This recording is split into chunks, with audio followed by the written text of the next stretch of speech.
Hello everyone, welcome to Something of Everything. In this short video we shall show you 3 ways to disable the internet. The first and fastest way is to go to this network access, click on network and internet settings and go to advanced network settings and disable this internet. Your internet has been stopped.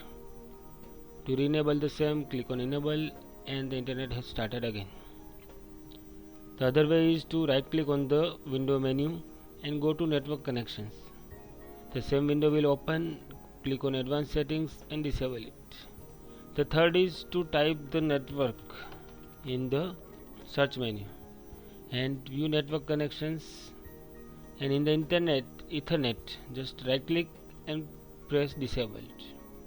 The internet will be closed by this also. So these are the 3 ways you can stop your internet connections. Thank you for watching this video. Do like, share and subscribe the same. Thank you.